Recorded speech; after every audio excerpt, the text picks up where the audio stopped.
Banyak umat Islam yang mengira Nabi Muhammad pernah berkiblat sholat ke Palestina. Padahal satu-satunya kota suci Islam hanya Mekah saja. Istilah Ka'bah adalah bahasa Al-Quran berasal dari kata Ka'abu yang berartikan mata kaki atau tempat kaki berputar, bergerak untuk dipakai melangkah dan berartikan dua mata kaki. Al-Maidah 95 dan 96 mengandung istilah Ka'bah yang artinya jelas, mata bumi, atau sumbu bumi atau kutub putaran utara bumi. Surah Al-Maidah 6 menjelaskan istilah itu dengan Ka'abain.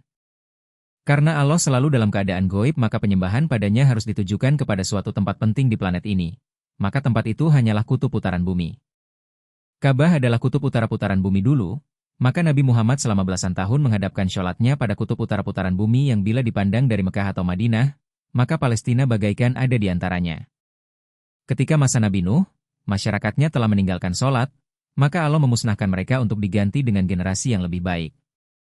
Surah Maryam 59, lalu menggantikan sesudah mereka generasi yang meninggalkan sholat dan mengikuti syahwat, mereka pasti menemui kekeliruan. Lalu Allah datangkan layang sebuah komet ke arah tata surya ini. Surah Hud 40, hingga ketika perintah kami datang dan daerah tata surya bergemuruh, kami katakan, bawalah ke dalamnya dari setiapnya berpasang-pasangan dan siapa yang beriman. Tiada yang beriman bersamanya kecuali sedikit saja. Surah Asy-Syura 5. Hampir planet-planet itu terseret dari atasnya, oleh komet di zaman Nuh, dan malaikat tasbih dengan memuja Tuhan mereka serta memintakan ampun bagi siapa yang di bumi. Bukankah Allah pengampun lagi penyayang? Planet lain dan bumi ini terpaksa mengubah posisi batang magnet yang memutarnya.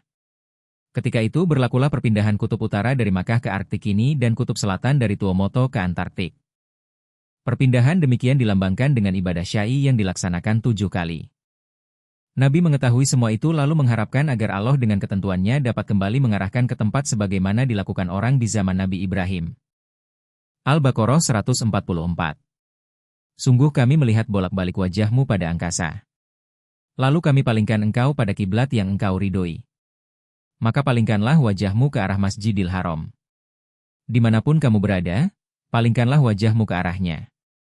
Bahwa orang-orang yang didatangkan kitab akan mengetahui bahwa hal itu logis dari Tuhan mereka, dan Allah tidak lengah tentang apa yang mereka kerjakan. Allah mengabulkan kehendak Nabi secara logis menurut keadaan yang berlaku, maka Allah memerintahkan agar kiblat sholat diarahkan ke Ka'bah di Mekah sebagai kiblat sholat yang permanen sampai akhir dunia ini.